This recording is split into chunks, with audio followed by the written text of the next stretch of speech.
नमस्कार, स्वागत है आपका न्यूज उत्तराखंड में। मैं हूं आपके साथ अनामिका। उत्तराखंड में विधानसभा चुनाव के लिए कल मतदान होने हैं।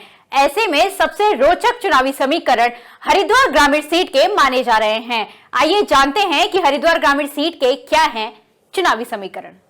उत्तराखंड में हरिद्वार ग्रामीण सीट पर भी सबकी निगाहें टिकी हुई हैं। इस चुनाव में एक और भाजपा के कद्दावर नेता स्वामी यतीशानंद एक बार फिर मैदान में हैं, तो वहीं हरीश रावत की राजनीतिक विरासत को आगे बढ़ाने के लिए कांग्रेस की अनुपमा रावत की प्रतिष्ठा भी दांव पर लगी हुई है। आपको बता दें, इस सीट पर साल 2017 में हुए विधानसभा चुनाव में हरीश रावत को हार का मुंह देखना पड़ा था।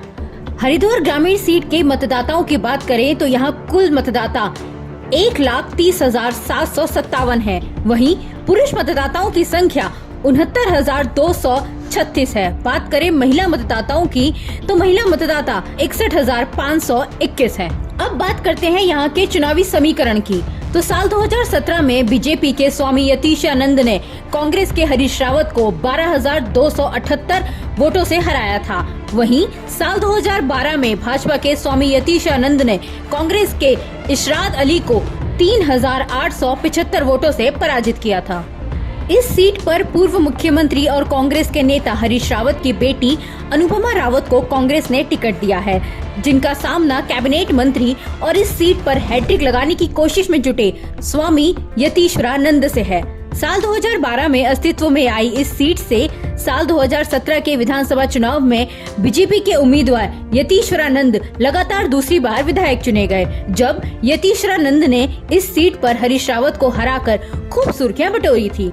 हरिद्वार ग्रामीण सीट पर भाजपा के स्वामी यतीश्वरानंद तीसरी बार अपनी किस्मत आजमा रहे हैं और हैट्रिक मारने के लिए चुनावी मैदान में हैं। आपको बता दें, यतीश्वरानंद मूल रूप से हरियाणा के रहने वाले हैं और इस समय ज्वालापुर स्थित वेद मंदिर के पीठाधीश्वर हैं। उसके साथ साथ और भी जब कभी भी आप किसी कचहरी के काम के लिए, तहसील के काम के लिए, थाने के काम के लिए, जो किसी भी काम के लिए आप मेरे पास आए हैं, आपकी भैंसें पकड़ ली, वन विभाग के अधिकारी आपको परेशान करें, जब कभी भी आप मेरे पास आए हैं तो मैंने तत्काल उस समस्या का समाधान किया और किसी को कोई भी परेशानी मैंने 5 सालों के अंदर नहीं आने दिया आपको। अनुपमा रावत ने साल 2017 में हरिद्वार ग्रामीण सीट पर हरीश रावत के चुनाव अभियान की कमान अपने हाथों में संभाली थी। इस लिहाज से अनुपमा रावत के लिए इस सीट पर चुनाव लड़ना ज्यादा मुश्किल नहीं माना जा रहा है। अनुपमा रावत के सामने अपने पिता की हार का बदला लेने के साथ ही परिवारवाद को लेकर उठे सवाल का जवाब देने की भी चुनौती है।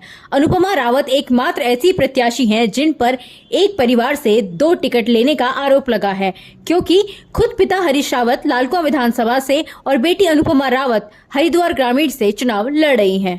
किनारे से खोद करके अपनी ट्रॉली में कोई आधी ट्रॉली तक बालू लेकर के आ रहा है, उसका चालान नहीं होना चाहिए। चालान करोगे उसको मैंने गरीब के लिए नदी माँ के रूप में, गंगा माँ के रूप में जो उपहार देती थी, मैंने आपके लिए खोल दिया। अब मुझे इस समय आप सब भगवान को साक्षी मान करके जरा सा कहिए, इस समय जो बजरी बोल्डर था ये आपके काम आया या कहीं और के काम आया? ऐसे में देखना दिलचस्प होगा कि क्या इस विधानसभा चुनाव में अनुपमा रावत अपने पिता की हार का बदला ले पाएंगी या स्वामी यतीश्वरानंद हैट्रिक मारने के लिए कामयाब हो जाएंगे। दीदी पिछली गली में नोट और गिफ्ट बांट रहे हैं और अम्मा साड़ियाँ भी। क्यों बांटा जा रहा है ये सब? वोट के लिए सामान पकड़ो और वोट डालो। अरे कैसी बात कर रहे हो? वोट खरीदा कैसे जा सकता है? सामान और नोट बांटकर वोट खरीद लेते हैं। पर ये तो गलत बात है ना। अगर वोट भी बिकने लगे तो लोकतंत्र कैसा? वोट मेरा अधिकार है और स्वाभिमान भी। ये अनमोल है, इसका कोई मोल नहीं लगा सकता। सही कह रही हो। वोट डालने में केवल अपनी बुद्धि का इस्तेमाल करना चाहिए। डर और लालच में आकर हम कभी सही उम्मीदवार नहीं चुन सकते। और हमेशा याद रखें, वोट के साथ कोई समझौता नहीं। जाति, धर्म और क्षेत्र की सीमाओं से बहुत ऊपर होता है वोट। तो बात पक्की।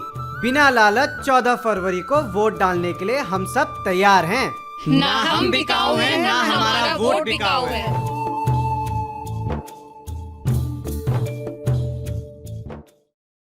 आप देख रहे हैं न्यूज उत्तराखंड। देवभूमि की खबरों पर सबसे पहले अपडेट रहने के लिए हमारी वेबसाइट newsuttarakhndlive.com पर क्लिक करिए।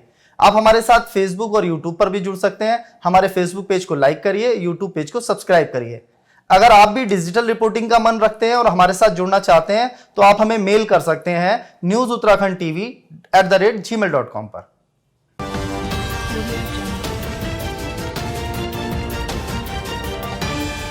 आप देख रहे हैं न्यूज उत्तराखंड, खबरें हर पल।